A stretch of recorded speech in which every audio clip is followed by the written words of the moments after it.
are back. You're listening to You Would Think, the Philadelphia Flyers podcast. I'm your host, Kyle Collington. Joining me, as always, Mr. Kevin Dursow. How are you, bud? Doing well. How are you? I'm doing okay. We got a lot to get into on today's show. We got some trades, some soon-to-be trades, some almost trades, some rejected trades, some free agent signings. We got a lot to get into. Before we do that, go to our YouTube channel, hit the subscribe button, hit the like button on this video. Thank you. Okay. I'm not even going to mention the other one because we'll get there. So, as we get into today's show, I think we're going to start with the event that kind of happened first chronologically. Yeah, you want to go in order is the best way to do this, just to run down pretty much almost exactly where we left off, because we're talking we did a show as quickly as we could, well, not as quickly as we could, but like to publish it as quickly as we could with 3 days to go roughly until the draft, because things were already moving in all sorts of different directions. There was a lot of possibilities, and we needed to get that show out as soon as possible before something happened that where everything we were talking about became complete in the past. And it didn't take long. No, it did not. So let's start. I guess we're going to start here because that's where the timeline really hits, and we can go from there. So this trade goes down on Tuesday, I believe, is when it finally went down. So the show came out. We did the show Sunday night-ish. Yeah. Got it out quickly. But yeah, between Sunday morning and Tuesday morning when the deal got done, we really didn't hear a whole lot of change. The only thing that we really heard about was Torrey Krug and Flyers trying to convince him to waive his no-trade clause. Him refusing to, which is his right. We're not holding it against him. And then what a deal. As the day kind of wore on and as the weekend kind of wore on, we started to look at what a trade might look like without Torrey Krug, without Travis Sanheim, without a first-round pick, without all these other pieces that we had previously heard about. And then the deal we ended up getting as it comes down on Tuesday morning, it's Kevin Hayes with half salary retention. The Flyers retain the maximum they are allowed to retain over the remaining 3 years of that contract. There's 3 years left on that, right? Yep. And in return, the Flyers receive a 6th-round pick. Yes. That's the deal. So, and that's the deal. That's the end of the sentence, the end of the tweet. It's one line for one line. Here we go. Mm-hmm. Kevin, is getting rid of Kevin, not even getting rid of Kevin Hayes, getting rid of half of Kevin Hayes enough? Like, is that valuable enough to ditch for a 6th-round pick? Like, how bad is the relationship with Torts? It's that bad. Yeah. Apparently. I mean, it was, you know what? I went back and I referenced and I wrote a big follow-up on it because I know the initial reaction. The initial reaction was not good. The initial reaction was, then why trade him at all? Then this, that, all this, that, the other thing. I guess the first place to start is what happened to the original deal, what we came on talking about as of Sunday, the idea that there was this big chunk that was going to go. We didn't know the amount of retention. We knew that there were 2 other players in the deal. We knew that there might be a 1st-round pick involved. All of this, right? So, like, when you're trying to figure all of that out, it's like it's a complex deal. Well, it's a complex deal, but your expectations soared. I mean, think about this too, and I said this about Danny Briere. You make the Ivan Provorov trade, and it is what it is, and then this is what's being talked about. So expectations are through the roof. Like, not only is he doing great things with these first 2 trades, if that's exactly what happens, but is he cleaning out everything? Like at the same time that the Hayes thing is going down, DeAngelo's name's out there in a completely different trade, and you're sitting here going, wow, he's really clean, like completely cleaning house of a lot of stuff. Like, he's just going out there and, with DeAngelo, it didn't matter about retention because you were like, it's a 1-year thing. Like, who cares? Just, cool. He's gone, And for the record, quick editorial note about that. We don't have to do a whole big thing about that. That deal is still going to happen. We were actually mistaken on our last show. It didn't have anything to do with this Kevin Hayes deal. It was actually... It might have been one time. Well, sure. But as it comes out, the reason there hasn't been a deal with the Carolina Hurricanes at this point... Yeah, you're talking about that we were speculating if he was back in play. Well, right. But I just mean in terms of... we didn't know about the retention thing during our last show. So it came out shortly after our last show that the reason the deal hadn't been done yet is because essentially the long story short of it is the Flyers traded for Tony DeAngelo last year, signed him to a contract, and are now trading him back to the Carolina Hurricanes within 12 months of the original trade. And that is, by the letter of the law, not allowed, cap circumvention, etc., etc. Now, it's come out that the deal is still going to go through. It's just going to go through 366 days after the original trade. That's essentially it. Right. Essentially, the deal cannot be completed until July 9th. It still will. Briere didn't say as much. Don Waddell did. Yep. At this moment, now this will put a quick bow on the DeAngelo stuff so we can get done with it. There's still no details.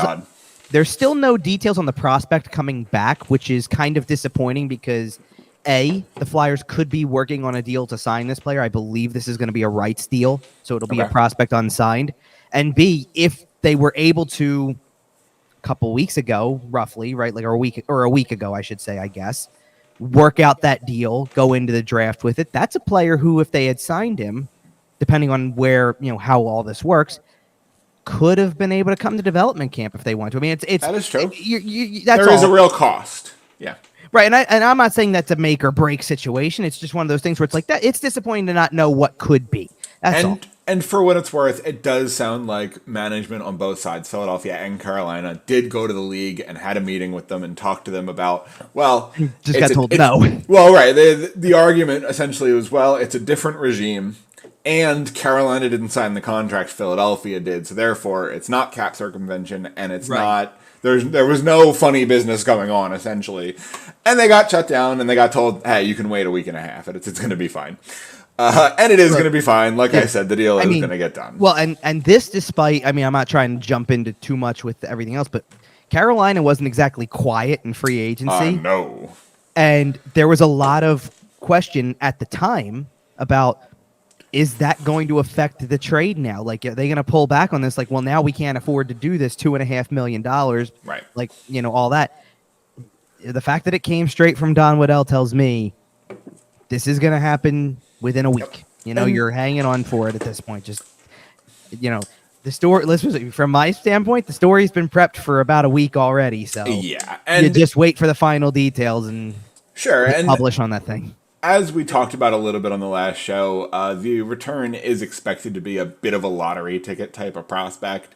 Exactly. It's certainly not going to be any sort of high-level talent. So it might be considered an underwhelming return, and kind of relating back to Kevin Hayes and the fairly underwhelming return there. You might look at this as, maybe a failure of Danny Briere. I don't necessarily look at it that way. I think it's just kind of the cost of undoing some of Chuck Fletcher's bigger mistakes, frankly. Big part of it, yeah. Right. So it's, as far as that's concerned, the fact that you got anything for these players, especially because all you're giving up is cap space in the form of, retention over the next couple of years that you're going to be bad and probably far from the ceiling anyway. Exactly. It's not really a huge deal in the long run. You're getting these lottery ticket assets. If that hits, if that's, if Helga Grans turns out to be a stud, that's a win. And that's the kind of thing that, we're hoping to see out of this and you're in a position right now where you're willing to take chances. That's the other part. Like, absolutely. You got nothing, at the end of the day, think about this for a second. And the answer could be yes and no in the same sentence here. Does Kevin Hayes help the Flyers win more games next year? Oh, the answer kind of is yes and no, because the answer is yes, because talent-wise, he's probably better than a lot of what they're going to have. But it's no, because if the relationship is bad and you're bouncing him in different places in the lineup, what are you going to do about that? So I was going to say, at least twice a year, a piss-poor Kevin Hayes attitude costs you a hockey game. It can, sure, but I think that the key here is that you're trying to get rid of what doesn't fit the timeline, and we knew this coming into the offseason. We knew this addition by subtraction thing was going to play out in some way, shape, or form. And sometimes the decisions are really hard, like in the case of Ivan Provorov, where the guy is in an age range where could come out on both ends of the spectrum here. Think about this for a second. We're through the bulk of the offseason now as we're sitting here doing this, right? So Ivan Provorov didn't make it, and Travis Konechny did. There's no rhyme or reason between one or the other than that, whether it's, there's reason. I Sure. get it. I'm not trying to say there's not, but you know what I mean? I'm saying And from that an age could standpoint, still change. right. And from an age standpoint, there's no difference. They have the same amount. They're at the same age, same experience level. One made it through, one didn't. Yeah. That's the way that it goes sometimes. And that could still change. You know, Sure. we talked a lot on this last show about Travis Sanheim. And as it sits right now, Danny Briere has essentially pulled him from the trading block. And there was some speculation on a recent 32 Thoughts that might have been done as a way to kind of settle things down a little bit. That basically, once the St. Louis deal fell apart, it was speculated that a lot of people called Danny Briere inquiring about Travis Sanheim. And you're doing damage control a little bit. You're right. Right, exactly. There's a lot of...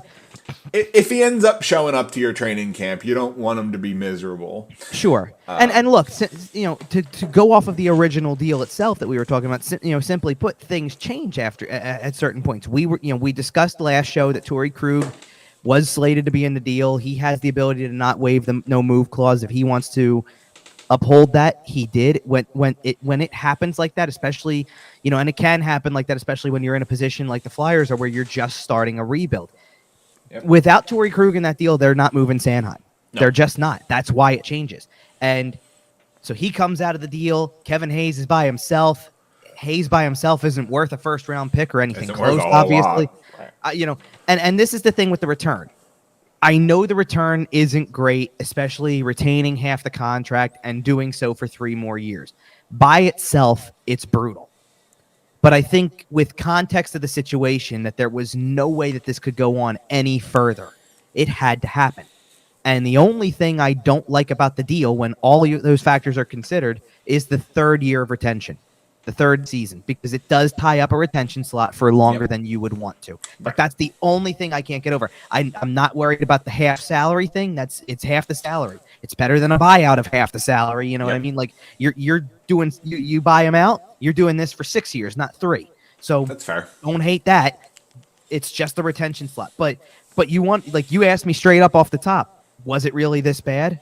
I go back to his quote at the end of the season when he did exit interviews, and this is what Kevin Hayes said to the media. I picked up the message that was sent months ago. I'm okay with it. It's their decision. I don't want to say I'm suited for a contender because I think I'm suited for anyone, to be honest. We'll see how that unfolds. Their decisions have probably already been made. We don't know them yet. I'm sure I'll find out around the draft. Well, guess when this trade happened?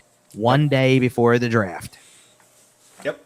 There you go. He knew exactly where it was going. Everybody did. And he goes in, he comes into this with, clean slate, new chance with a different team. That's, and I don't want he's going to slot right into that organization. He is. He is going to slot right in. And you're right. He is going to slot right in. And I don't want this to take away from, despite the differences that he had with Tortorella and all that stuff like that, don't let this take away. He was a good person. He was a really good locker room guy. This isn't about that. But you also had to realize what happens if you prolong the situation that is. Some guy, we've said this since he was hired. Some guys can handle John Tortorella, and some guys just don't fit with the style. And if they don't, they tend to get out quickly because it just creates more problems if you try to make it work for any longer than you have to. That's what happens here. And it's as simple as that. And so, I guess to move further to the Sanheim point that you're talking about, so we can kind of work our way toward the draft portion of this, because you're right. Sanheim's name was out there and on the table and certainly readily available. Heavily involved. Yeah. Pretty much up until the draft got started. I mean, there was no reason and then nobody talked about trades for the entire first round of the draft. Yeah, there was really no reason to. I mean, insane. 0 trades. First time since 2006. The thing that really not interested me, but as I'm going through the way that night played out and things like that, first of all, I understand why nobody wanted to make trades, because if there was something there that you really wanted draft-wise, you were going to make the pick. That was just the way it was. I certainly understand why the Flyers were actively trying to get back into the first round one way or another. And I say that because, look, maybe they sit there and they let the thing play out the way that it ultimately did, and they don't need to make a trade. I think in their minds they thought they were going to have to. I thought they were going to have to as well. So we'll get to that in a second with the player that was taken 7th overall ultimately. I think when it came down to it, Danny Briere did exactly what I thought he was going to do, which was hedge his bets with 2 picks as opposed tight. to as opposed to worry about packaging something and trying to get 1 or whatever. Like, look, good on you for trying to get a 3rd first-round pick. But Right. when it doesn't work out, it doesn't work out. Keep your 2 picks and be happy with that, because that, you weren't going to come away with you shouldn't have come away with anything less. I really should say that. You shouldn't have come away with anything less. Yeah, absolutely. I agree. And I think Danny Briere showed a lot of patience, because I think a lot of newer GMs, especially, you do the Ivan Provorov thing, and then this Kevin Hayes trade doesn't go quite the way it looked like it was going to go. Mm-hmm. You might feel some pressure to make a big move, make a big splash. And Danny Briere pumped the brakes. And he did make a bit of an aggressive move to kind of jump back into the second round. We can touch on that in a little bit. Mm-hmm. But as far as the first round goes, he didn't do anything crazy. Didn't go over the top. Didn't blow any huge prospects out the door. Sure, and I think that the way that the Hayes trade finished up, and I wrote I guess this would have been because once the deal was done, I wrote this going into draft day. So in the usual slot where I would post a draft preview for round 1, I'm writing a reaction to the Kevin Hayes trade and trying to basically explain Rome wasn't built in a day, and the Flyers won't be either. And that really is a good precursor for where the first pick that they had goes, because it's going to be a patience play. It's going to be you're going to be holding on with this one. You're going to have to wait it out. Yep. But if you can wait out the rewards of what could be, it looks like it might be worth it. So let's get into them, because this is the biggest thing we're going to talk about today. The Philadelphia Flyers, with the 7th overall pick in the 2023 NHL Draft, select Matvei Michkov from St. Petersburg? Cheska St. Petersburg, yes. And that's basically the Russian. Yes. It's Russian hockey club. Yeah, and not only do the Philadelphia Flyers select Matvei Michkov, but Danny Briere is a magician. He full-blown throws down the smoke bomb. When the smoke clears, he's gone. I'm not going to make a joke about closing the facility, because I know that ended up not being true and it wasn't on the same day. But I'm going to pretend that he closed the facility to have a secret meeting with Matvei Michkov. There's a secret meeting in Philadelphia where they snuck him in without anybody knowing. There's another secret meeting in Nashville where they talk to him again. It becomes very clear to Danny Briere that Matvei Michkov wants to be a Philadelphia Flyer. So, on Tuesday, Danny Briere steps up and very, very nervously selects Matvei Michkov. Now give him a break. It's the first time he's announced a pick. So and it's a huge pick. It is a swing for the fences type of pick. To be honest, you're calling it nerves. I think it was a little chuckle at, I can't believe what I'm about to do right now. That too. To be honest, everybody thinks that we're not going to do this, and this is exactly what we're going to do. Or nobody knows what we're going to do. Everybody thinks he's fallen to the team full of Russians behind us who play 3 hours down I-95. No. So Matvei Michkov. Yeah. So let's start with some, because I want to bring up a word that you just used pretty much. Okay. That I might not have been the exact word. I think it was close if it wasn't exact. And I want to go to about just shy of 4:00 on draft day. The draft starts at 7, by the way, that night. This is the Wednesday night of the first round of the NHL draft, and about 3 hours before the whole thing gets started. Now, obviously, 3 hours from that time point, we know who the first overall pick is going to be. We've known it for weeks, right? We've known it since last year. Let's be real. 2 years, yeah. Absolutely. Okay. But that happened to be the time that Elliot Friedman tweeted out what he titled Quickie Blog. Read it before everything changes. This was his kind of like 32 thoughts, if you will, but he did a quick draft. He's retired 32 thoughts. It was 3.2 thoughts. Well, whatever. You know what I mean? I know. And the quote within the article was, Philadelphia is the smokescreen queen of this draft. This is 3 hours before, and nobody knows who they're taking because they really like Michkov. No, they really like Ryan Leonard. They like this. They like both. What happens if both are gone? Yep. Do they go Reinbacher? There was stuff all over the place as this was leading up to. So let's get to the actual. Now it's past 7:00, right? And Connor Bedard, as expected, goes first. And then the Ducks shake the whole thing up. And they took Leo Carlsson, number 2. Yeah, they did. So now everybody goes, oh, it's going to be that kind of first round. We're not going by the script at all, according to what we were told for weeks and weeks. It's going to be different. They go with Carlsson. Fantilli goes 3.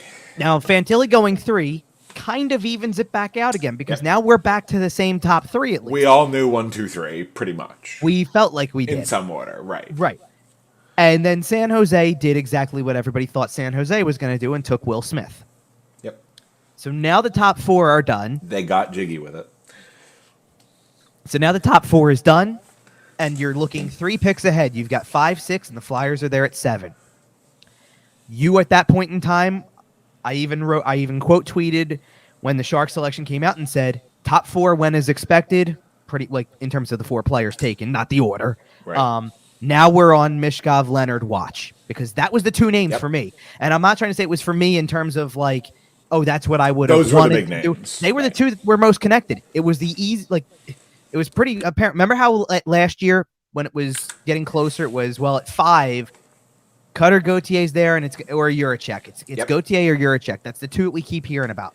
And Gauthier kept becoming louder and louder and louder. And sure enough, about 48 hours before, not long after we finished the last show, Mishkov's name got louder and louder and louder. And it's like, and there was a good reason for it because by that point, they'd already met with him in private. Multiple times. At least once. At least once by that point, and then there was another meeting once they got to Nashville. Yep. Then Montreal not throws a curveball. They didn't really in the grand scheme of things, but what they did is they guaranteed that one of the 2 guys we've heard all about for several days is going to make it to the Flyers pick. Montreal goes David Reinbacher. Now it means Michkov or Leonard will be there, one of the 2. And Arizona is kind of making a long play here. They're a complete wild card, honestly. They could have picked absolutely anybody. Well, they sure picked just about anybody. They sure picked the wrong Russian. Well, because they picked a guy who I would have told you was going. As a matter of fact, I think I may have brought him up on last show about going in the 14 to 18 range. Yep. And being a guy you may try to trade up for if you could get that 3rd first-round pick. Oh, by the way, Arizona also had 12 that they could have just sat and waited and taken him there, but they must have a plan.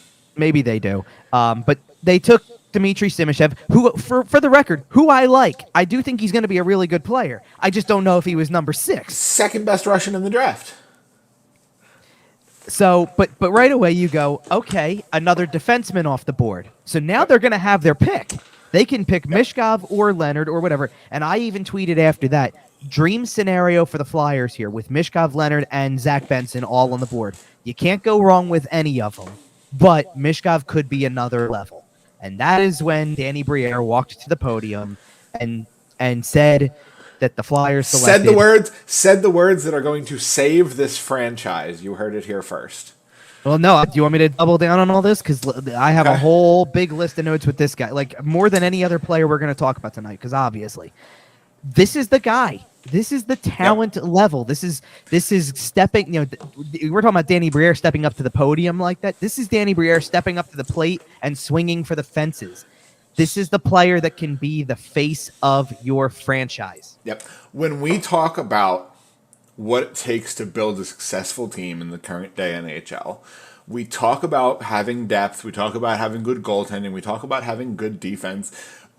But what puts teams over the top, the reason we saw Vegas go out and get Marc Staal, go out and get Jack Eichel, go out and get Alex Pietrangelo, is because they figured out that you need elite, high-level talent. And the Philadelphia Flyers...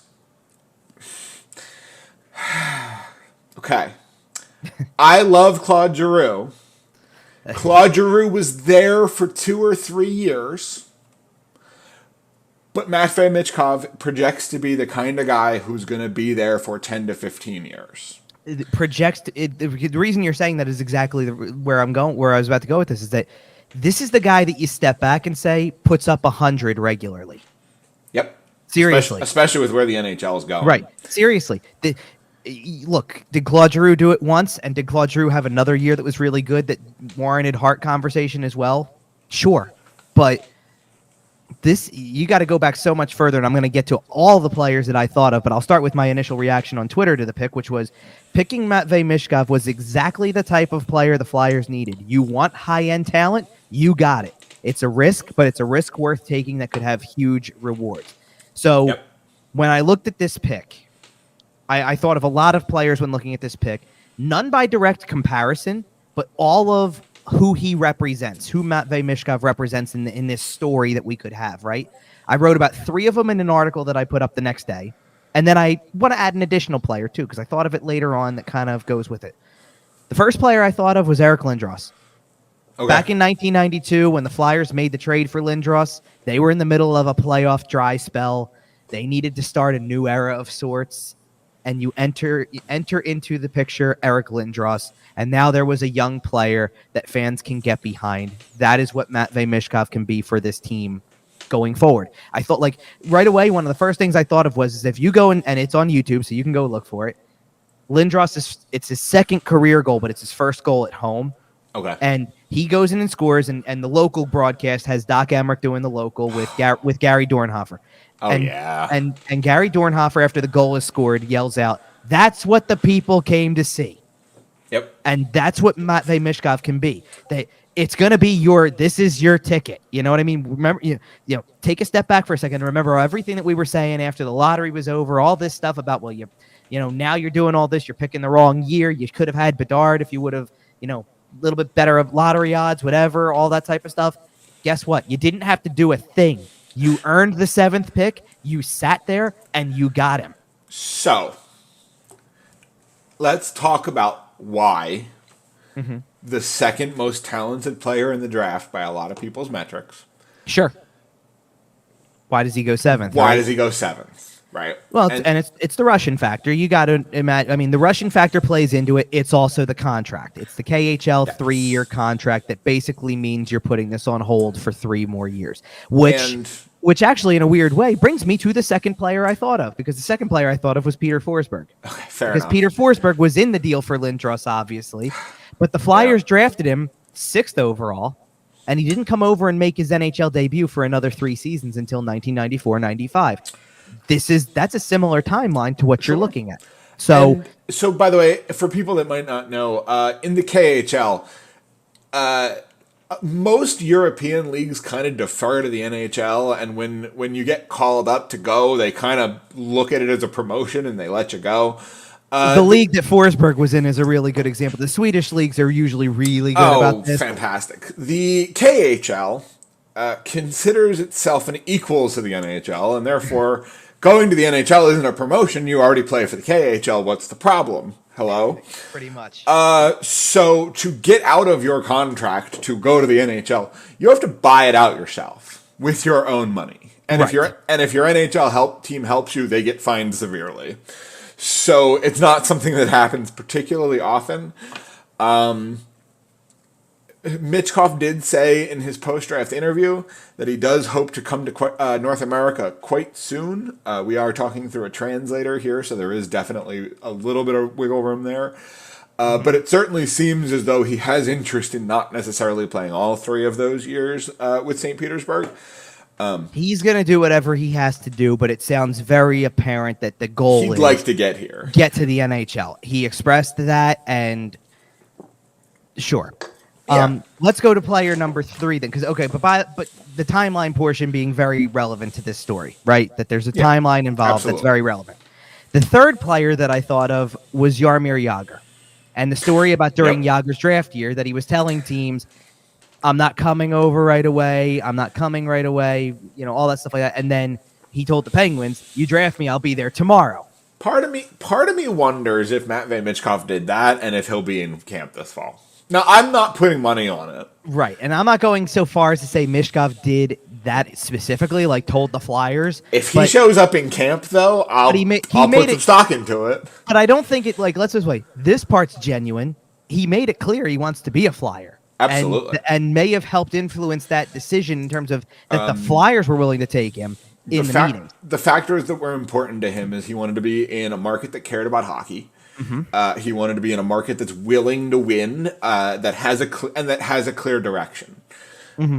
And it's nice to see, and has a path to, long-term success. Now, Whatever him and Danny Briere talked about, Danny sold him on it.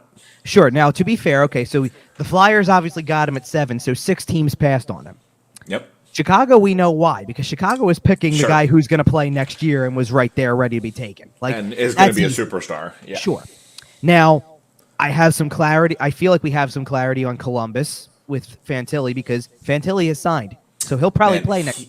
And he wanted to be there. You saw the video that came out from May, where he said, the team I'd really like to play for is the Columbus Blue Jackets. Well, I'm going to tell you why. First of all, proximity to being, being a Michigan. He's a Michigan kid. You're going to go to a team that right down the road is close enough that you know what's going on. But I got to imagine that has to do with, with Johnny Gaudreau and Patrick Laine and these skill guys that they have. That it's like, can you imagine putting him with it? They're putting some things together in Columbus. That's going to be that's going to be a team to watch this year. I'm not going to go so far as to say playoff team or that they're going to be that much improved because you still have to look at the overall body of work. But nonetheless, obviously we have a lot of offseason left and we have plenty of time before our season previews. But the division's pretty wide open this year. Sure. There might be some pretty heavy shifting going around in the Metro, and who's to say Columbus doesn't slide towards the top and head up towards at least in the playoff spot. Yeah. Now in terms of so Columbus we knew was in that regard was closer, which is why I kind of figured they also would lean Carlson if it came down to it. Like if Fantilli went to the Ducks, which again I think the Ducks are thinking we've picked so high so often, it's got to, at some point in time, it's got to start to work its way towards improvement, right? Like you have that many good players, like good young players, eventually they should all kind of grow at the same time and turn into something. You would think. But Columbus was right there too in that same kind of vein because Columbus has picked it high a lot. You're thinking the Kent Johnsons, and not to mention the fact that Kent Johnson wasn't even the leading rookie scorer last year that they had on the team, Kirill Marchenko, anybody, but again, it's a whole, and they were so battered by injury too, that it's going to be a good, that's a solid roster coming back. Absolutely. So I think it starts to get interesting once you got to San Jose. But then again, I look and I go, San Jose and Arizona aren't going to qualify for what Michkov's talking about. They're just kind of picking BPA, and he's not going to want to come play for either of them. But if he's talking about strong hockey market and history and all that stuff like that, then what's left between the top 3 and what was there? What's left was Montreal, which certainly has the market for history, and Philadelphia. And I'm sure he qualified Washington in that as well, obviously. But sure. But there's a pecking order, in the draft itself. And and as you kind of alluded to earlier, by keeping it a little bit under wraps that he was interested in coming to Philly, right? You disincentivize Washington from trading up, because that was kind of the story on the day or so leading up to the draft.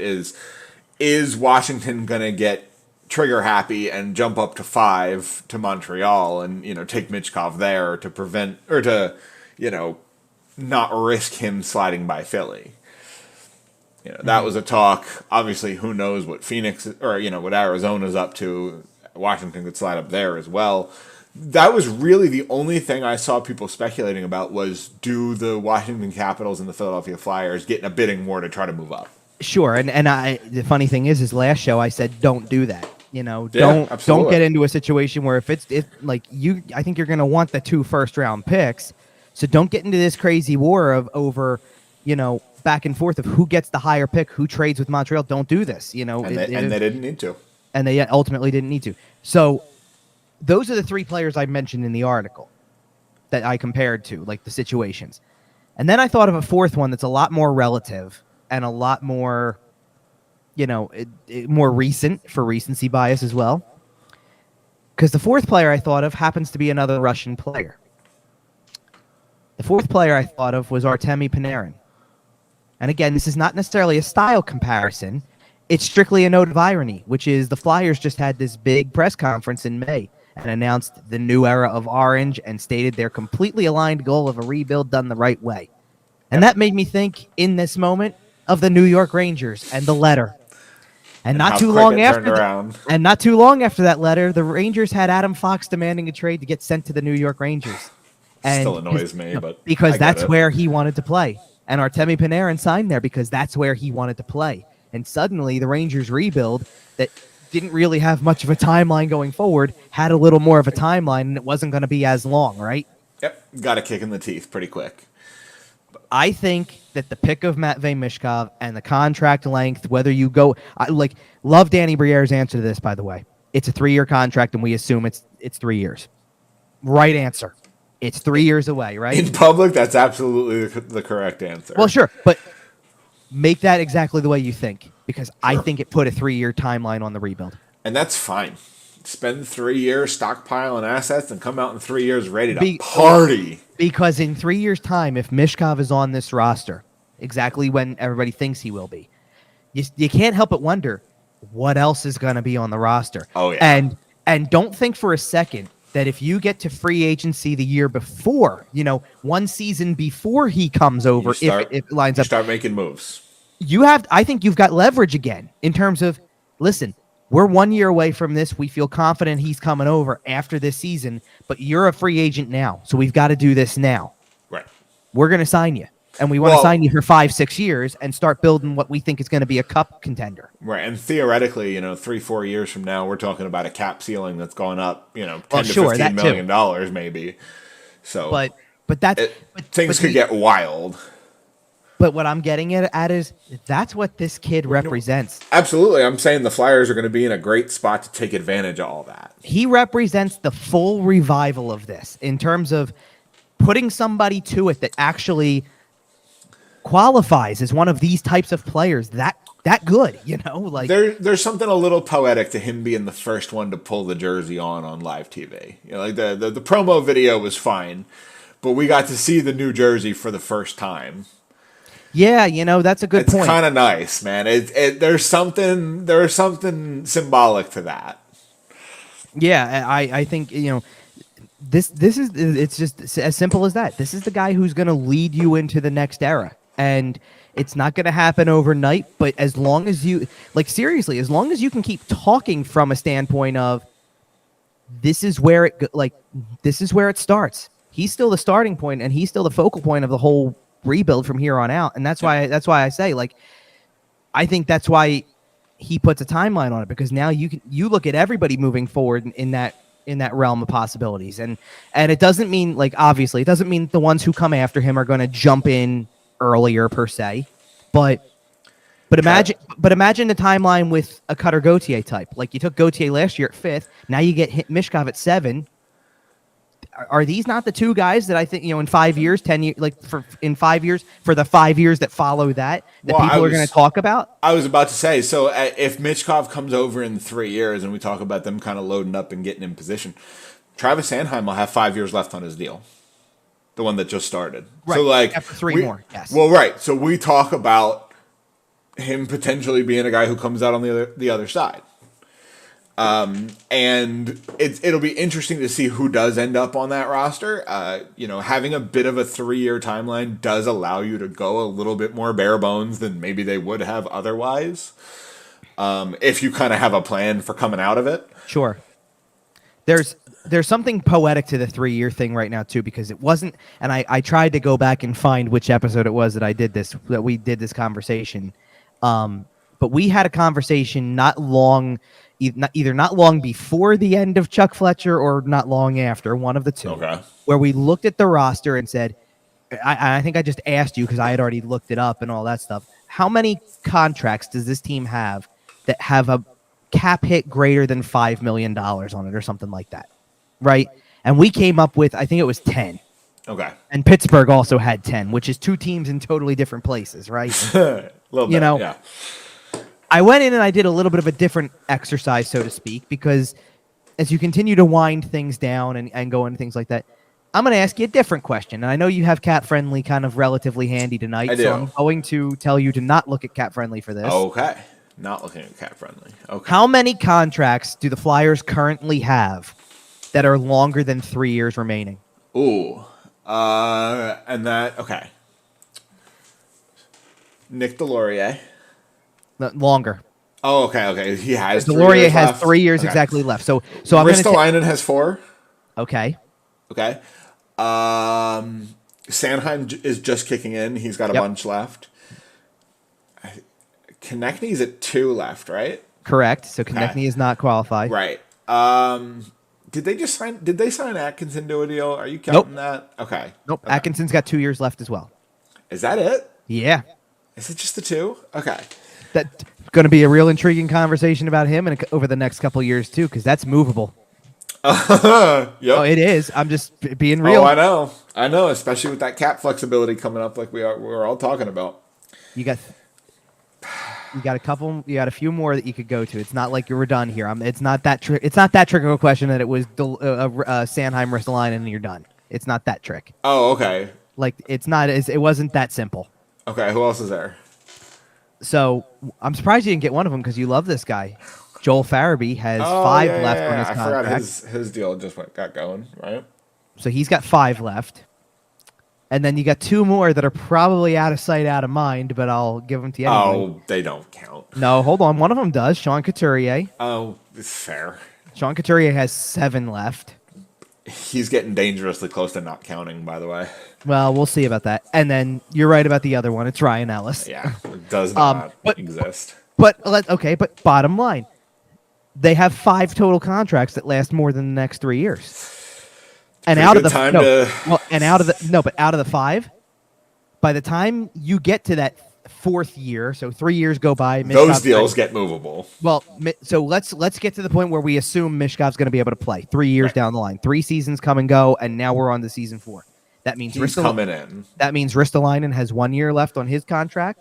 That means that Farabee has 2 left on his contract. That means that now Sanheim's is going to be long and Couturier's is going to be long. Even Ryan Ellis has 2 full years left at that point. I'm sorry. Ellis has 1 at that point. Okay, I was going to say there's no shot a single dollar of Ryan Ellis counts against the cap at that point. What's realistically going to happen is that Ellis is going to be an LTIR move at the start of the year for the next couple of years until they get down to maybe 2 left and somebody says, "Now we'll take it." Arizona. Or whoever the Arizona is in, or wherever they are at that point. You mean? The Houston team. The Houston team. No. So, but I want. So, if those are the 5 names that will still be under contract 3 years from now, here's a couple of players who won't be, according to this. Okay, because in 3 years' time, you're down, or not down, but 3 years' time, you have the next decision to be made on Scott Lawton. Mm-hmm. I mean, Delorier's contract is up too, like you said. There's not another defenseman on the roster that has more than a year. Presumably, you're going to be signing Cam York to a contract at some point. Well, Cam York's an RFA this year, so right.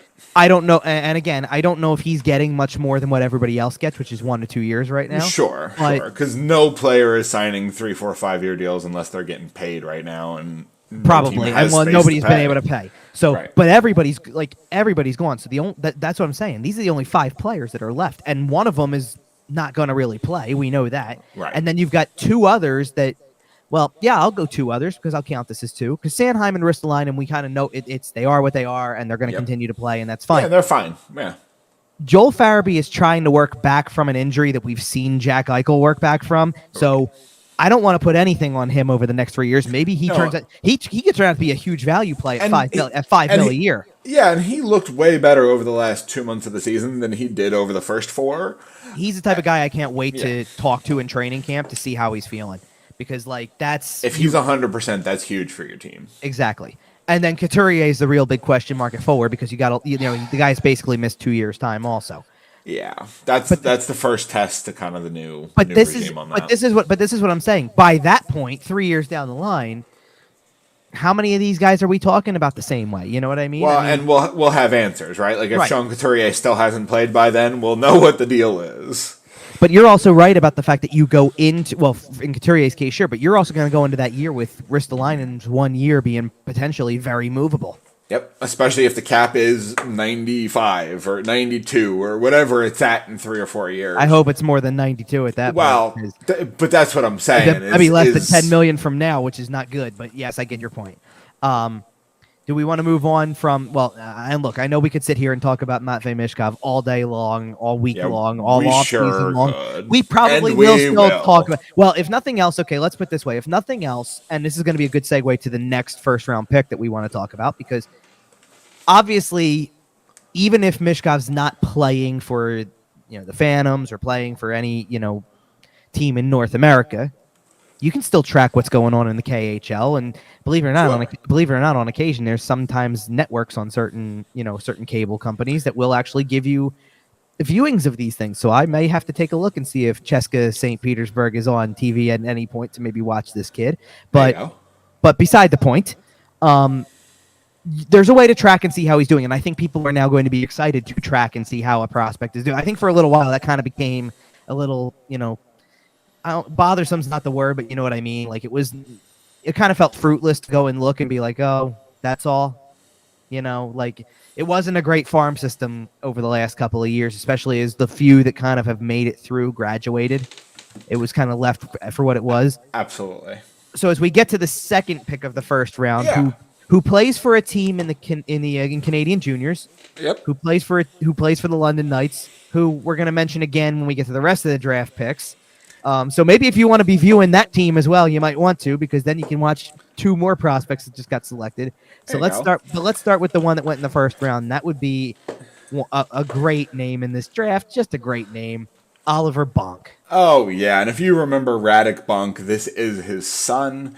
Like you said, coming out of the London Knights, he is a defenseman. He is right-handed. We have a 6'2" right-handed defenseman on our hands, folks. It's probably not a bad draft pick. He had 40 points in 67 games with the London Knights, which is solid for juniors. It's nothing crazy, but he plays a good two-way game, and London is one of those teams.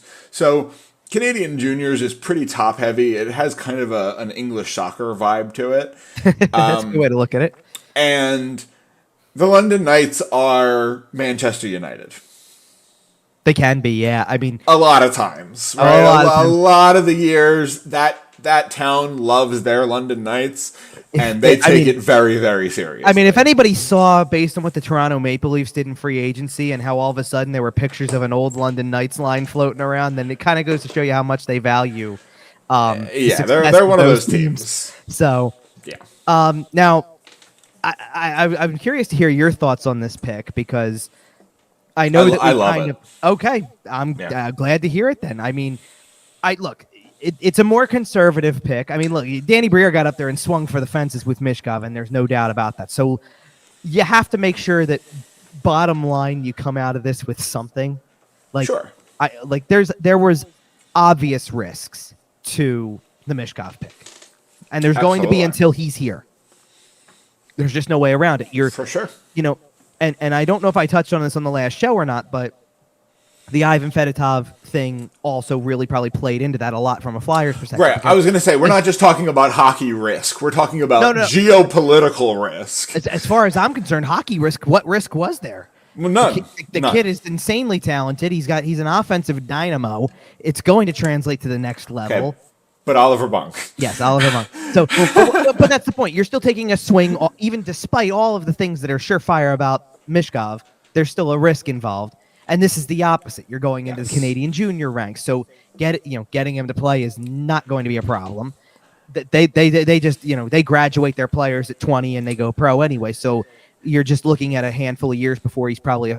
I think the progression's going to stand. He'll probably be a Phantom for a year. He's a defenseman, so it's going to take some time. If Oliver Bonk follows the career trajectory of Travis Sanheim, are you upset about that? No, at this given moment, no, obviously not. Because hopefully they would develop him better than they had developed Travis Sanheim for a little bit there. I think, but if that's the case, he could end up being a really, really solid player. Now, I think Sanheim had higher expectations potentially. So make of that what you will. Look, obviously, when you have a player like Gabe Perreault still on the board at that given moment, a 50-goal score at any level is more flashy. It's more flashy than defense. I had interest in Perreault, and I wouldn't have disagreed if that was the pick. But it's relatively predictable in the sense that Keith Jones said you build from the back end, that they look defense. And I don't know that Oliver Bonk is going to be a star or even a top-pairing defenseman. It takes a lot of talent, a lot of work to be that. Yeah. But I do think he's got the foundation of an NHL career already laid. I think he's solid enough defensively that if he can discover some offensive chops that further equate to the NHL level, like the 40 points in Canadian juniors is great. But I don't know how much that translates. Like guess what? Travis Sanheim was doing that too.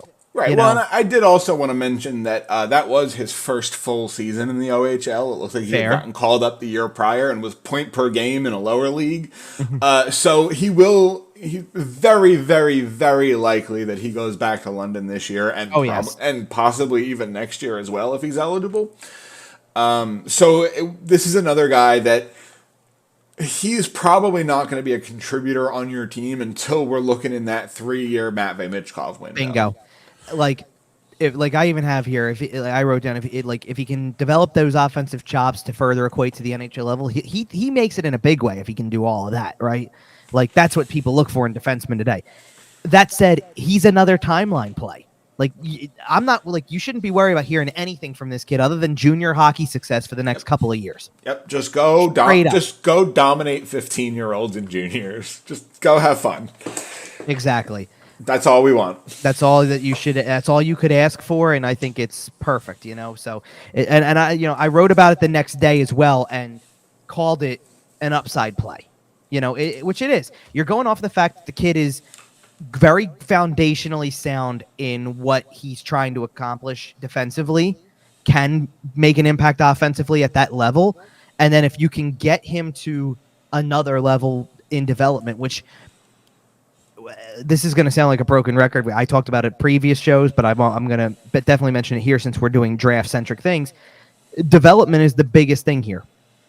Now that you've got who you've got, it's about developing. And the overhauling that was done to the development team, which is already on full display already because I haven't been able to make it over to development camp, wasn't able to make it out this week, but at development camp, you got Patrick Sharp and John LeClaire on the ice with these guys now, not what it used to be. There's changes there.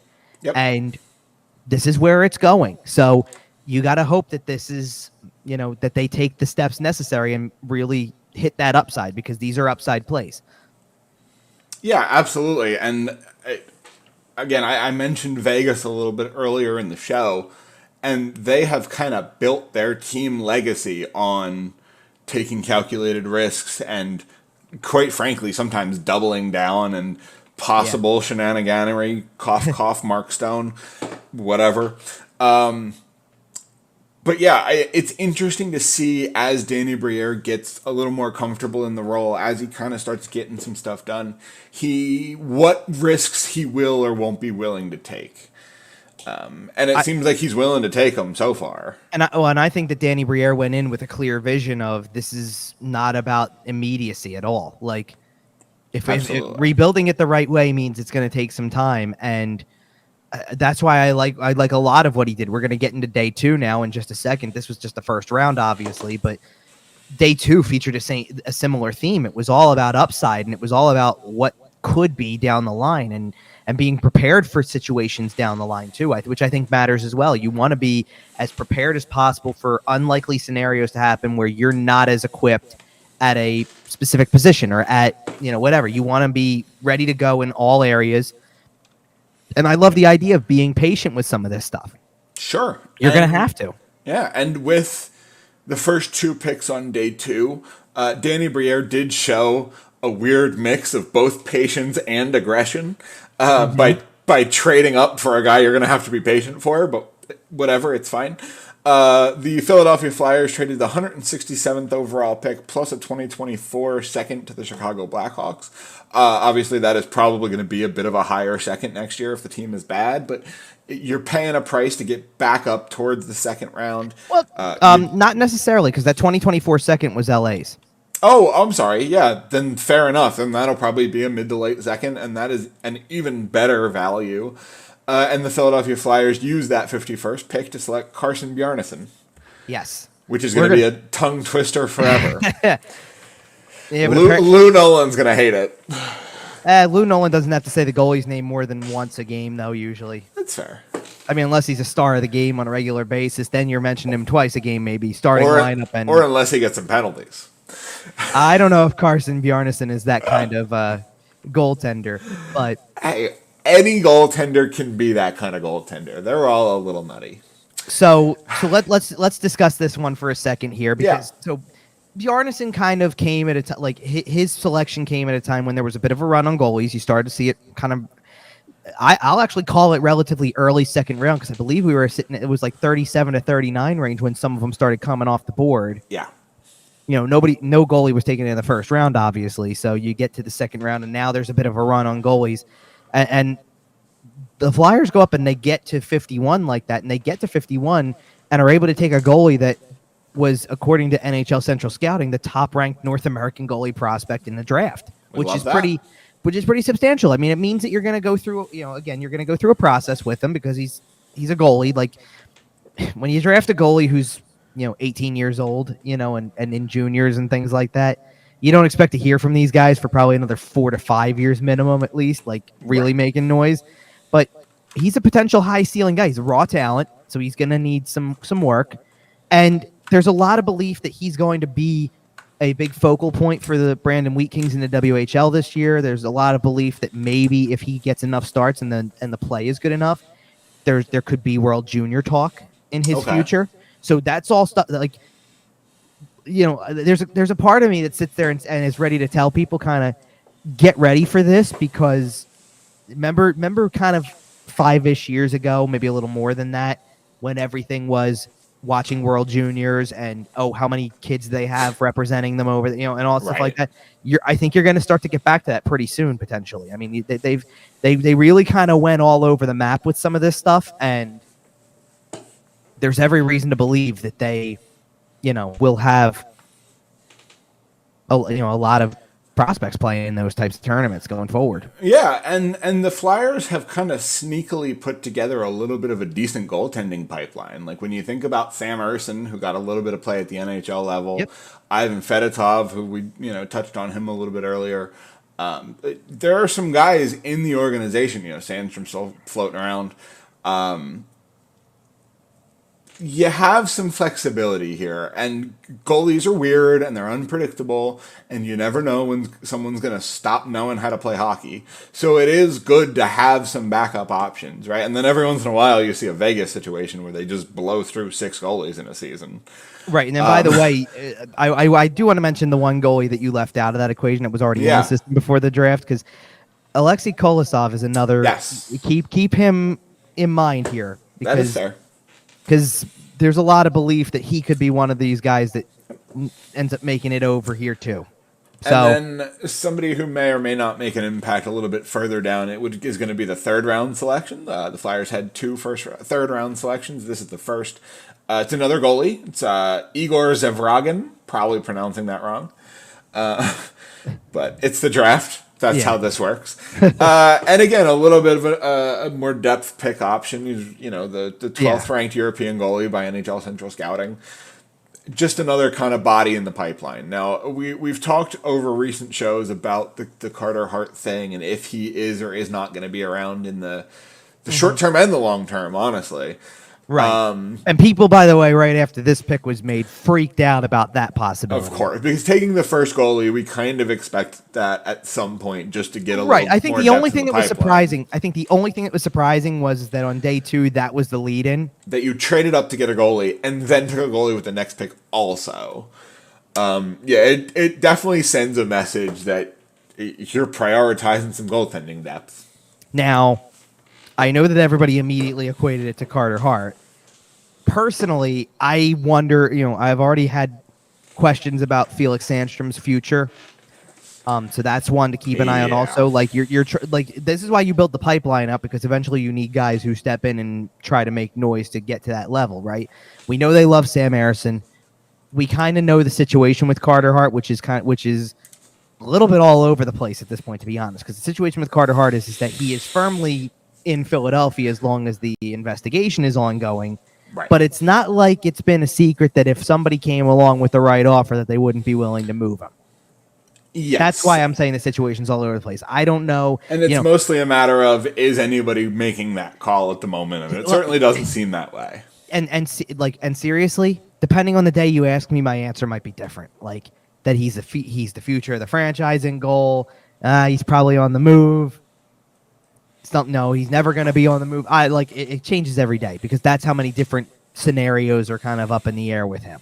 But for now, he's a Philadelphia Flyer and will continue to be, and that's really all that matters. And to be honest, whenever this if the report comes out and the investigation kind of has a Resolves finishing itself. point and a resolution, even by the end of the month, I don't think it changes anything going into next season. I think it just it'll either completely shut down or further fuel the talk as we go further. And it's one of those things that if, that report does come out and he is cleared, obviously, because we kind of have to assume the best here because the worst is awful. You want to. I know that. Well, right, because the worst is awful. Assuming the best here, assuming he is cleared, Carter Hart is young enough that he could be a guy who comes out on the other end of that 3-year window we keep talking about. But he is also at the point now where he's probably got the most value he's ever going to have. Because over the next 2 years, he's probably going to get John Gibson. And at some point, he might draw a line in the sand like John Gibson allegedly has. But he might also just kind of wear down. And then by the time the team is good behind him, he's just kind of worn down. So it might not be the worst idea to ship him off now while he has as much value as he can and rely on that goaltending depth, rely on the Ersson and all these guys in the pipeline to fill the gap. Yes. And it's just a matter of which direction we go, and I think you're right that it is all kind of hinging on this investigation. But if the investigation again clears him, I expect Danny Briere to at least talk to him about an extension. Does he want to stay in Philadelphia? And I do think that a couple things have changed in the last few weeks. 'Cause, not to try to completely shift gears from draft to some of the other stuff, but it's a good way to put kind of a bow on some of the trade talk stuff because once the Sanheim thing fell through and he wasn't included, and now they're kind of like, yeah, he's going to be around. He's off the table. You kind of noticed how the talk about Scott Lawton went down, and the talk about Travis Konechny went down, and Carter Hart was already untradeable at this moment because of the investigation. But again, if you're going off of age, if a 26-year-old forward still works to fit the timeline right now, while you see where it goes, I think a 24-year-old goalie kind of also gets the leeway of that as well. Absolutely, and I feel like Danny Briere was ready to make some big fat swings, some big old changes, some big deals to get you that sort of high-end talent. That has it been mentioned on here yet? Has it been mentioned on here? And Elliot Friedman was the one who got this out there. Has it been mentioned what the nickname around the league is for Danny Briere? No. Big Brass One's Danny? We love that. Or Big Brass One's Briere, I think is what I've heard. Like, listen, seriously, we love that out of Danny B. Like, I'm just saying, like people have noted his aggressiveness so far in what he's trying to do. Like you gave him seriously, he was left with a big mess and is trying to clean up as much as humanly possible in one offseason. It's rather impressive, to be honest. He's doing a fantastic job. A lot of GMs would take a little bit more of a wait-and-see approach, and Danny Briere is being hands-on and just getting after it. And speaking of getting after it, the next pick... You're going to have some fun with the names from here on out. Well, this one's easy. No. I mean, just in terms of good hockey names. Oh, yeah. Ball's right in line. And he's teammates with them. Second pick of the third round. Hey, Kevin, do you think Danny Briere watched some London Knights games this year? Probably a few. With the 95th selection, the Philadelphia Flyers drafted Denver Barkey, almost a point per game at the AHL level. At the OHL level. Yes. Which, I mean, in the third round, the fact that you're getting a guy who in his draft year was 59 points in 61 games, on a loaded team, playing a little bit further down the lineup. He's not one of their superstars, just a solid contributor to, again, quite a good team. I think Denver Barkey is going to be a solid little piece. You think that Danny Briere was watching a lot of London Knights games. I think Danny Briere looked at Denver Barkey and thought he was looking in a mirror. That's true. That is true. I mean, the guy's 5'8" and plays tough, tenacious, battles on the forecheck, and hey there, Barkey. And he's high energy, and oh, by the way, 22 goals and 59 points in 61 games is pretty darn good. Also, pretty productive. Like you said, also for a guy who's not necessarily at the top of the lineup, right? All the time. So it probably only is going to get better for him. He's got some really good. Obviously, he's got some good offensive skills. I think he's, from what I've seen, he's also a strong passer. He can set up guys really well. And I think, again, this was a lot of an upside play. And not to mention the fact that, so again, London Knights here. So you're going to be paying a lot of attention to the London Knights going forward, because now there's two guys that we're talking about, both picked relatively high, by the way. I mean, you're talking about your second first-round pick and now a third-round pick that went to two players who play for this team. You got to imagine that, there's a lot, and not only is there a lot of upside, but there's hope that both of them can pan out. I mean, absolutely. Again, and the London Knights have produced as many NHLers as any OHL team. Like, they are one of the dominant powerhouse franchises up in the CHL. Like, when you think CHL, you think London Knights. Yeah. Fourth round pick. Speaking of picking guys with familiar things in common here. Yeah. For the first time since 2013, the Philadelphia Flyers have a Knuble in the organization. 103rd overall, Cole Knuble, Mike Knuble's son. Kevin, I am 1,000 years old. Help me out here. I can't help you, because I felt old when it was Radek Bonk's son who was being selected by the Flyers, let alone Mike Knuble's son, who most of the organization can sit there and say, like, oh yeah, he was running around the locker room as a player. Like, which of course it's believable. I'm not saying it's not at all. It's just one of those things where you're like, yeah, by the way, this kid now, he probably knows his way around the facility. Sure. Well, Danny Briere spoke about that, because he's not alone. I mean, you're talking about Cole Knuble, Oliver Bonk, and there's many more like otherwise who have gone, beyond just those handful here that have history, that had their father play or something like that, and it's that this element of familiarity of being around a professional team can help you adjust to, like, not being so starstruck when you walk into a locker room. Yes. Which is probably true. Now, I want to bring up a little bit about how the game works. Sure. Now, I do want to bring up, because Cole Knuble's kind of an interesting case here, because he's an overage prospect, so he was eligible last year and was not drafted. So he went back in as a re-entry. Got to give him credit, because he put in a lot of work over the last year to have a really strong. I mean, he was leadership role for Fargo in the USHL, 30 goals, 66 points in 57 games.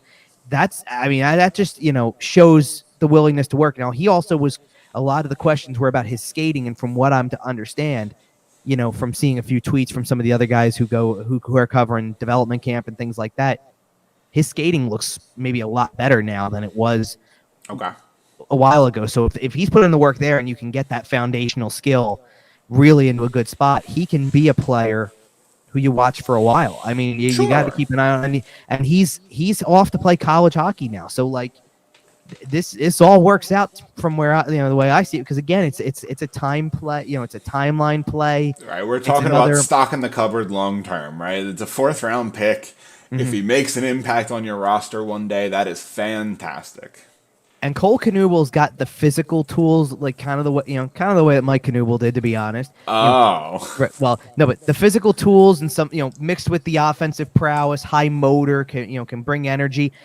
Now, the difference between Cole and Mike Knuble in this case would be, at one point in time, Mike Knuble was playing alongside Peter Forsberg and Simone Gagne and getting top line minutes. True. I don't know if that's Cole Knuble's ceiling. I think he's an ideal third or fourth line guy. It's also a very different NHL than it was when Mike Knuble was doing well, that. That's correct. I think Cole Knuble's probably an ideal third line type of guy at his peak here, or maybe fourth, honestly. But it's still an upside play to work on, and maybe up until when he was playing with guys like Forsberg and Gagne and keeping up, I don't know that Mike Knuble was viewed all like that much, like that he wasn't viewed more like the middle guy. And it might be a family with a little bit of a chip on their shoulders, and when you give them a chance, they'll embrace it. So, all right, let's keep moving here. I will be honest, we are getting towards the deeper stages of the draft. These are the prospects I'm a little bit less familiar with, so I might be kind of skimming over these just a touch. We'll keep it relatively quick for most. These are all long-term projects, late-round picks that, again, we don't expect to see for 3, 4, 5 years at minimum. Okay, now do you got this name, or do you need me to jump in, because I do actually know how to say it? I assume it's Ciernik. Nope, I got you then. Is it Ciernik? Alex Ciernik. Ciernik. It's the K sound. Yes. Of course. Alex Ciernik, coming out of Sweden, 122nd overall pick. Yeah. Left winger. Just kind of, again, looking at organizational depth. A guy who, let's be honest, we're all looking at phantoms here for the most part, unless somebody breaks out. Well, so I want to pump the brakes on what you're saying here For the most part. For the most part. Like I understand that again, upside play. I mean, this is a swing in the fourth round. You're hoping you can kind of uncover a gem. You know, the one thing I'll say about him, based on some of the stuff I've been reading about his game and things like that, is he's explosive as a skater. So he's got the skating. He's got the skating down. Okay. He's got skill that can make him a potential hit, but there's work to be done elsewhere. But still, you got a guy who I think a lot of people saw as a big upside play. A lot of people who maybe had him going a little earlier than he did, which is always a good thing. You know, I mean, if you're picking a guy in the 120s, if a guy's sliding to you, yeah, right. Especially by the time you get to fourth round, it's like, listen, if you're taking a guy who still is a prototypical middle round pick, but also, you know, you're still sitting there saying, okay, fourth round, go ahead, take a swing. You know, could have gone third probably. So, yeah, but he's actually one of my three to watch here. I'm throwing him in with Denver Barkey in this one, and then the next prospect we're going to talk about, because all three kind of got higher ratings from what I saw than where they were actually picked. Okay. So they're kind of sleepers in this draft potentially. So you got to keep they're just going to be guys to keep an eye on. Let's just leave it at that. So do you want to go to that 135th overall and talk about Carter Southern out of the Portland Winterhawks? Is another right-handed defenseman, 23 points, 68 games. Again, that was his first year with the Portland Winterhawks. So, what do you got to say about him? Absolutely. So definitely another potential sleeper here, high upside player. From what I understand, among the best transition players in the draft. So he can go and kind of be patient in his own zone, use his skill to break out, can move the puck quickly. So you've got a good foundation here at both ends. It's balanced. He just needs to see that just grow even bigger to kind of get to the level. It's going to be a guy who, if he makes it, he's going to be worth the wait. And I do want to throw in something that I didn't write down in the notes because I didn't see it not notes in my article. I mean, because I wrote this article like the night of the draft when all the picks were made. I didn't see this until a few days later. He tweeted a picture of himself meeting Scott Hartnell wearing a Flyers t-shirt. That's awesome. Back when he was probably 11 years old, it looked like 10, 11 years old. So awesome. Literally goes dream come true. Like, and there he is. Like, that's the stuff that you love to see. You Absolutely. know? And we go from that to a guy who played for a team called the Flyers. Yeah. The next pick, 6th round, 172nd overall from the Leamington Flyers of the same Junior B League that Oliver Bonk came out of a year ago. Mm-hmm. Ryan McPherson, he's a center. Anything on him, or is this kind of a Junior B guy again that you're taking a little bit of a long shot on? You're doing the long play here. I like the path that he's kind of set to be on, because he's going to play in the BCHL next season, and then the sights are set on the NCAA, and he's going to, I believe he's committed to go to the University of New Hampshire. So that's, you're getting into a good program, and the numbers were good for his age level and all that type of stuff like that. He actually has a twin brother who was also draft eligible, didn't go drafted, ended up at development camp with the Flyers also as a camp invite. So there you go. But this was really more like, this was a little bit more off the board kind of stuff. Like, I don't think there was a whole lot out there on him because he's playing at such a low level. So yeah, your stat is taking shots at a dartboard this late in the draft for the most part. He's a long play. Sure, and the same goes for the last pick of the draft, 199th overall, Matteo Mann of the Chicoutimi Sanguines. I probably pronounced that wrong. It's a QMJHL team. And then Matteo Mann, again, is just kind of a long shot project type of deal. If he ever makes an impact on the NHL level, you consider yourself exceptionally lucky. If he turns into a decent AHLer, you're pretty happy with it. Now, real quick, did you see his measurements? I did not. Is he enormous or is he tiny? No, he's I wrote this hulking defenseman, so I want you to take a guess who comes to mind when you hear that description. Give me Sam Moran. It's pretty much where you're going with this. He's 6'6", 230, by the way. You mean development camp coach Sam Moran? That's correct. Yeah. Development coach. 6'6", 229. We love to see that. That's a 6'6", big old 230 is what I have written down. 18 years old. He might still be growing. And for what it's worth, as I'm sure you can imagine, this big body defenseman hits hard, and now this is complete raw talent. There's, again, time play. You're going to be sitting on this for a while. may not even ever amount to anything, but you take chances that, Listen, the seventh round is the seventh round, If a seventh round pick has the career that first round pick Sam Moran had, I'd be thrilled with it. Yeah, you probably would. That's frankly. When does he try playing left wing? Oh. All right. That's kind of it for the draft. There wasn't a whole lot of movement outside that trade to get back into the second round. That was it. That was the only trade he made all weekend or all week. Before we head over to free agency, anything else from the draft or? Not really specifically. No, I mean, pretty boring first round. Well, the first round was, I would say the first round boring trade wise. Boring trade wise.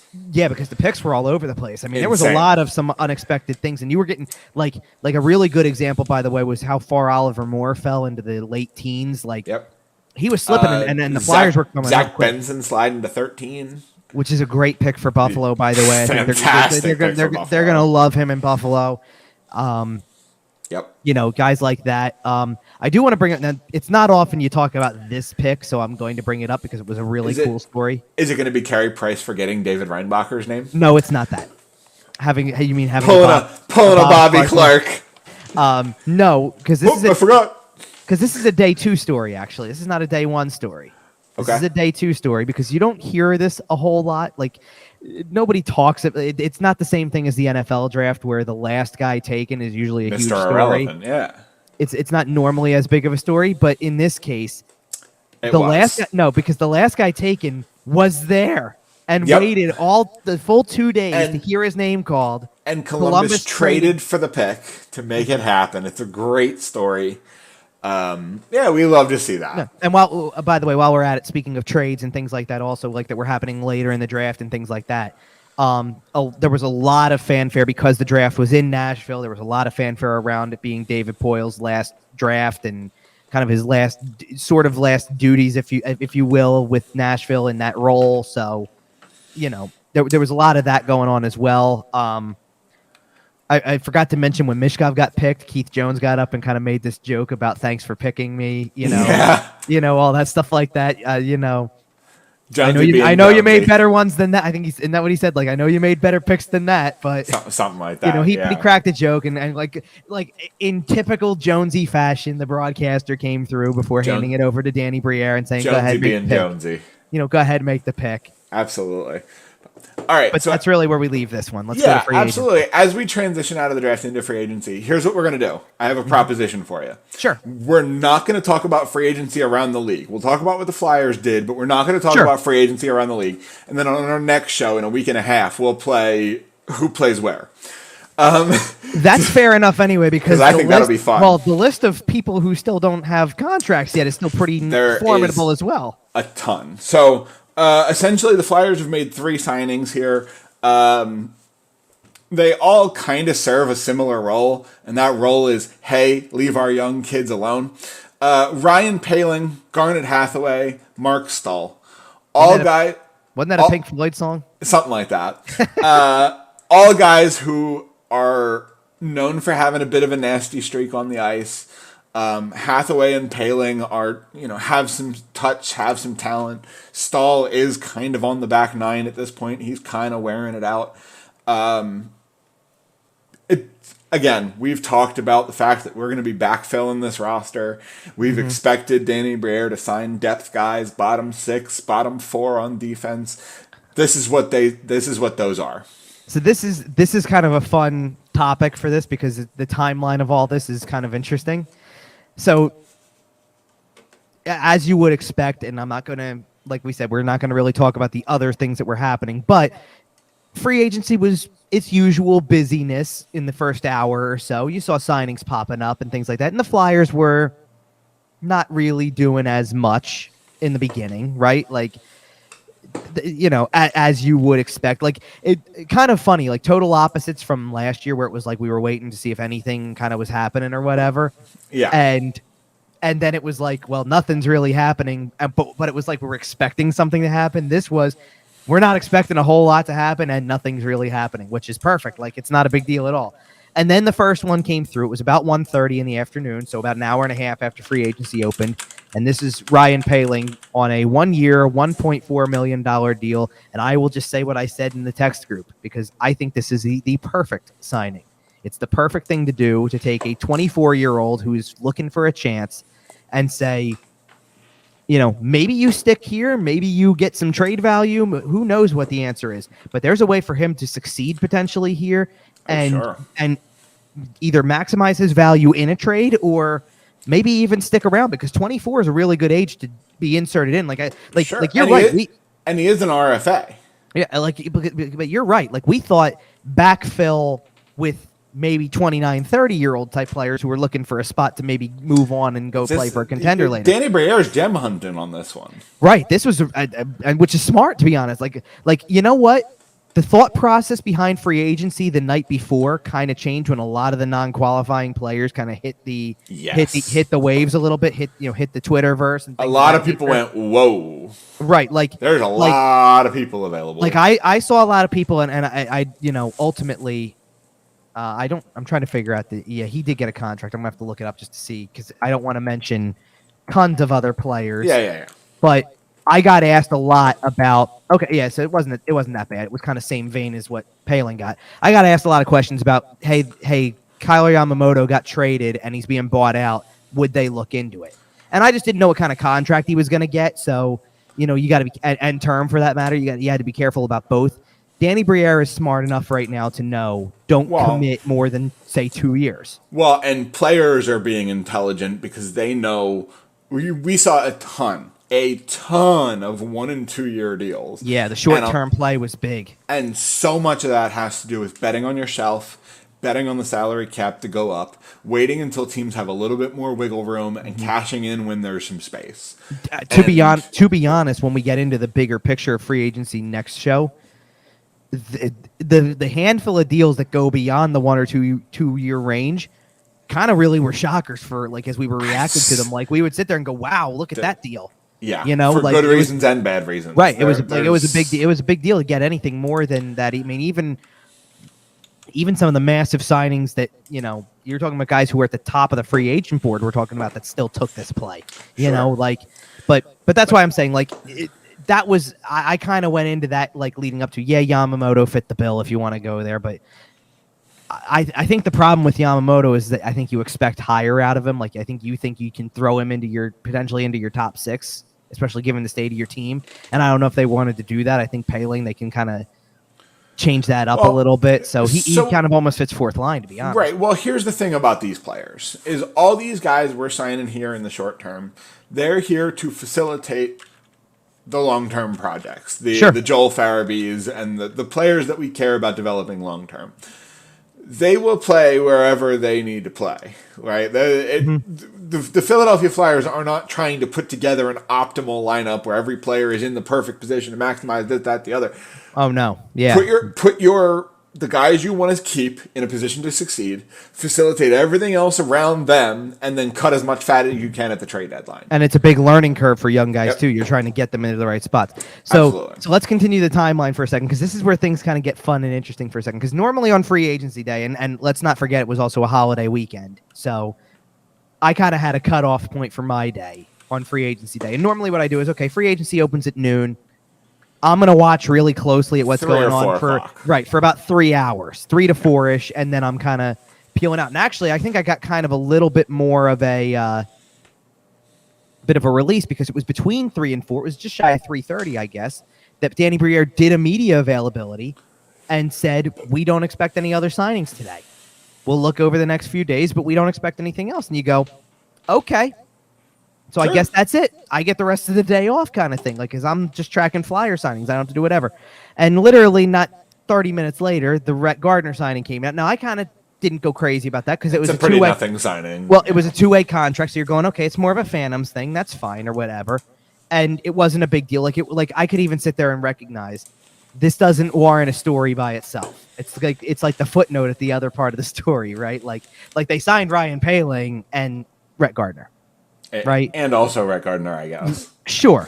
And then all of a sudden it was like it's after 9 o'clock at night on free agency day, and that's when the Garnet Hathaway deal comes down. Yep. And it's like, Well, that's not. And that's the biggest name they've signed all day in terms of like name recognition. I would say it's the biggest name they signed the whole period so far. I agree. Probably. And of course, like now you're sitting there going, well, that's not nothing. That requires a story now, kind of, doesn't it? You know, like that's a bigger deal. So now anybody like, because real quick on Hathaway, because this is an easy one to kind of profile. Anybody who's watched the Flyers play the Washington Capitals over the years when he's on the team. He's low rent Tom Wilson. And he's annoying as hell when he's not on your team, and when he is, you're gonna love him. And I think the fans are gonna love him. He's not inept, you know, like in terms of scoring either. He can do a lot of other things too, like penalty killer. My first thought when they signed him was F that guy, which means it's probably a great signing. That's a fair way to look at it. Because my first instinct was, oh, I hate him. Oh wait, he's on my team now. Okay, it might be okay. The thing is, and maybe it's me coming from a more objective place, I guess, right? Like to come from that place. When he got traded from Washington to Boston, I immediately went, well, gee, that guy feels like he should be a Boston Bruin, doesn't he? Like he fits the mold there too. And you know what? And you know what this deal is perfect for? This deal is perfect to be traded at the deadline to a playoff team who thinks they need a little bit of edge. Sure. Now, I think there's a caveat on what you're saying because I don't think it would be this year. I think it would be the last year of the contract. So I think you're going to ride it out So I think you're going to ride it out for a year. But nobody said you had to move it all in 1 year. You know, like the next 2 years are going to be like this. And realistically, let's be real about something. Hathaway can be an effective player. He's playing in your top six. He's probably playing in your top six. Nah, I don't think so. You don't think so? Okay. No, because I think they're just going to stick him to the role and let everybody, again, you're going to try to fill around him in terms of but I could see him riding shotgun if you have Morgan Frost and Noah Cates, you know, in your top six, if he's your third winger on that line or your third forward on that line. Well, I'm trying to think for a second because so insert Sean Couturier back into the lineup. Allegedly. You can say that, but I'm not gonna believe it till he plays. And sure, even then I'll be wary. Okay, but that's fair. I'm just saying if all goes according to plan in that respect, then insert Sean Couturier back in. You still have Travis Konechny. You still have Joel Farabee. You have Cates, Frost, Tippett. You have Cam Atkinson probably returning. Like all of a sudden, you start to realize that despite it probably not being a great team, like. They're not going to be embarrassing. They're not going to be the 48-point Colorado Avalanche. No, but all of a sudden, what I'm kind of getting at is that all of a sudden you start to realize how Ryan Poehling and Garnet Hathaway slide further and further down the line until all of a sudden you realize, guess where Ryan Poehling and Garnet Hathaway are playing next to Nick Delorier. I was going to say the press box. Well, or potentially that. I mean, right. I assume Poehling's going to make your lineup most nights. Hathaway is probably going to be a little bit more of an in and out player. No, see, I would say Hathaway's the guy who's going to be in regularly. Poehling, what I'm interested in with Poehling is how, because let's put it this way, John Tortorella loves him some Nick Delorier, right? That's fair. So John Tortorella is going to love him some Garnet Hathaway. That's fair. I don't know if John Tortorella is going to love him some Ryan Poehling when it comes down to it. You know what I mean? That's fair. I think this is going to be an earned thing. This is going to be like you would love to see with Ryan Poehling, and I'm not trying to compare, but you would love to see with Ryan Poehling Tortorella do what he did with Owen Tippett. And just say, look, I'm going to push, I'm going to demand. We're going to make this work. But we're going to find a way to bring the best out of you, and it's going to make you better, and you're going to be happier for it. And for the record, Marc Staal is somewhere between Justin Braun and Keith Yandel. Pretty much. I mean, do you know what's interesting about Marc Staal? He's so far... a lot of things. Oh, yes, I know. But he's so... 1,100 NHL games into his career.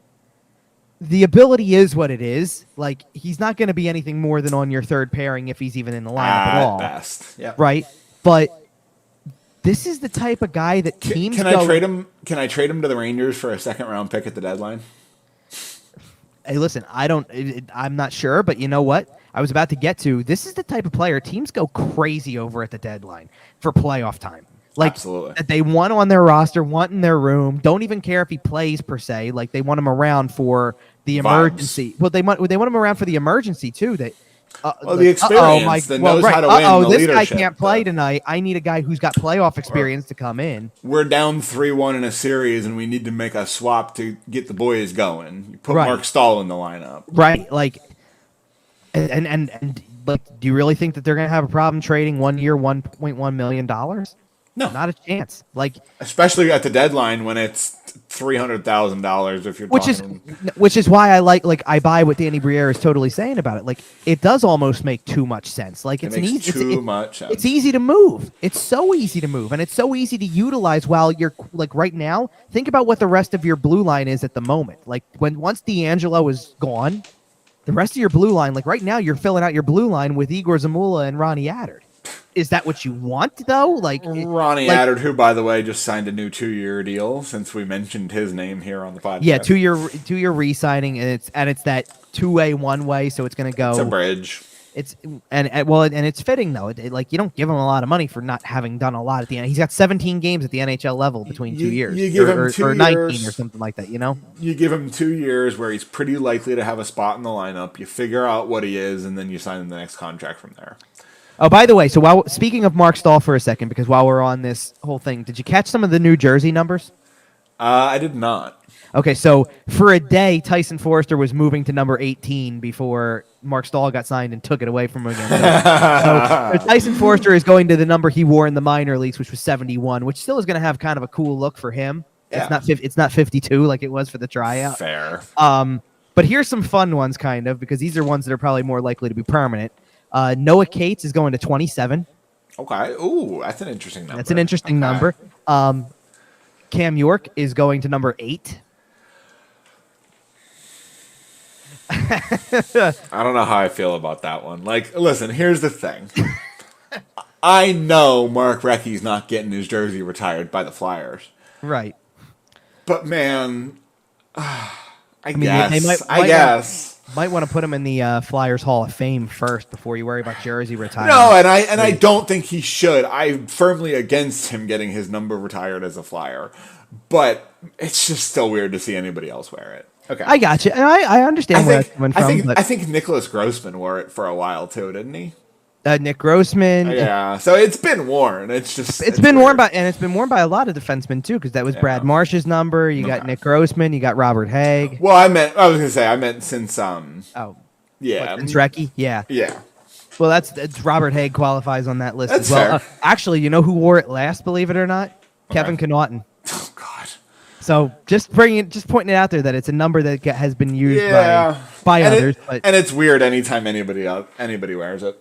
Now, I will say this, because I don't know the numbers for some of the free agents yet. Okay. Some of them, their numbers are available. Like, Poehling was wearing 25. So 25 is available because James Van Riemsdyk is no longer a Flyer. I guess that's one we should bring up from free agency, is that he signed in Boston for a year. So there you go. That's a fun one. James Van Riemsdyk officially no longer a Flyer. So Poehling could wear number 25 if he wanted to. But Garnet Hathaway has always he's always worn 21. And I know that number's not available. Nope. So, and Scott Lawton ain't giving it up. Not to this guy.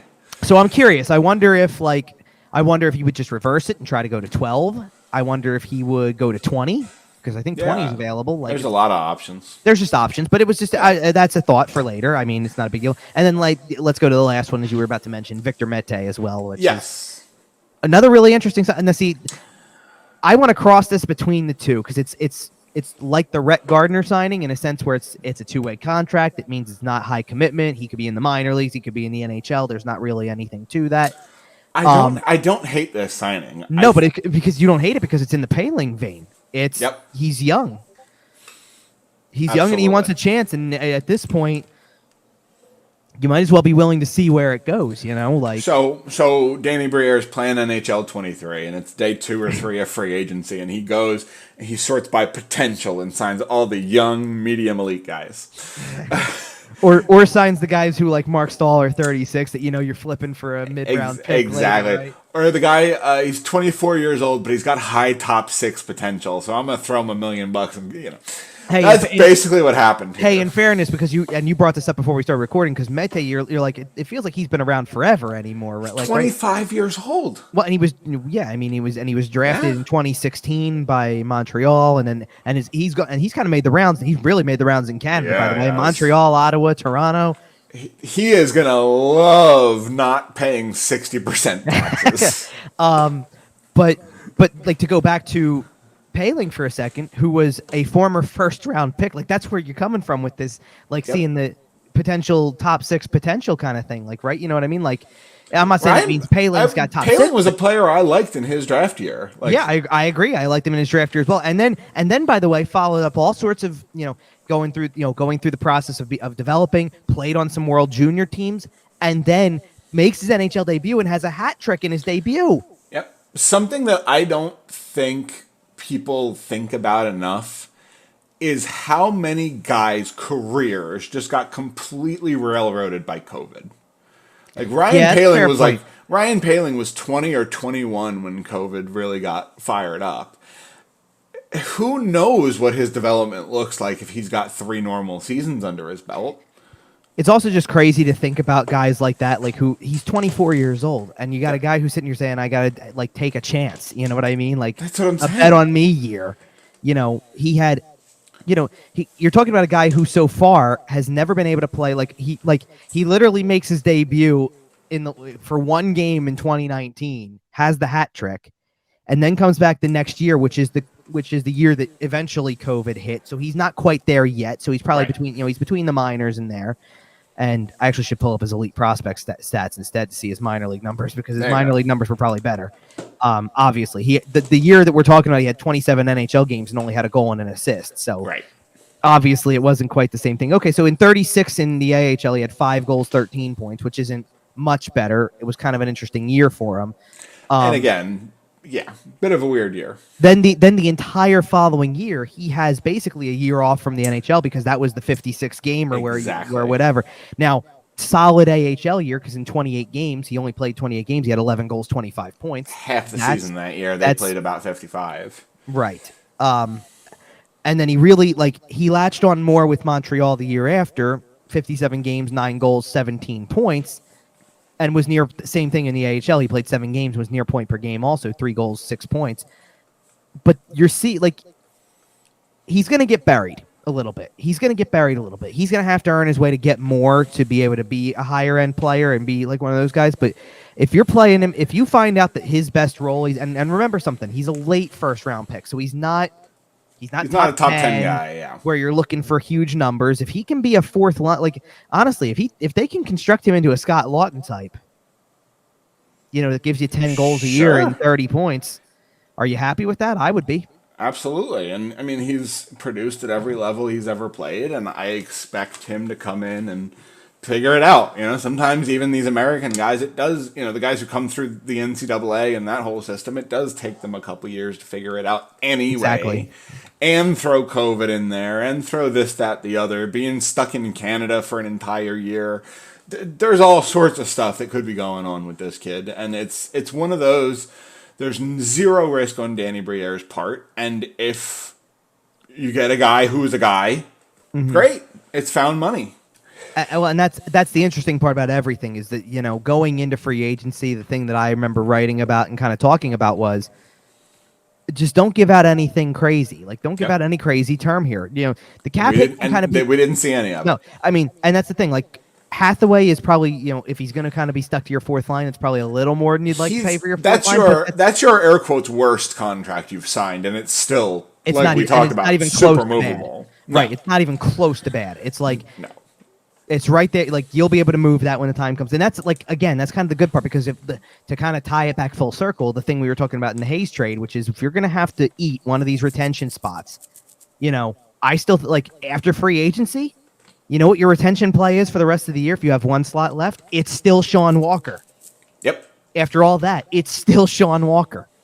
So you could do worse, Absolutely. And honestly, I think you could do worse is, I think, a great summary for how this all went, how the free agency period went, how the draft went. I think Danny Briere did a great job. He took some big swings. Obviously, we have to see if those become swings and misses or not. But either way, I'm very excited to see where we go from here. And where we go from here is we go on with our evening, because we have come to the end of the show here. If you'd like to kind of figure out where we're at, follow Kevin on Instagram. That's what I'm going to start with here, because that is the most stable platform at the moment. That's fair. And it's at Kevin_Durso. If you pay for Twitter, you can follow us at YWT Podcast 6,000 times a day.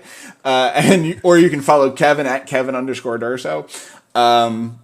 Yeah, and other than that, you can find us everywhere you find your podcasts, Facebook, Instagram, etc., etc., etc. We're on sportstalkphilly.com. You know where to find your podcast by now.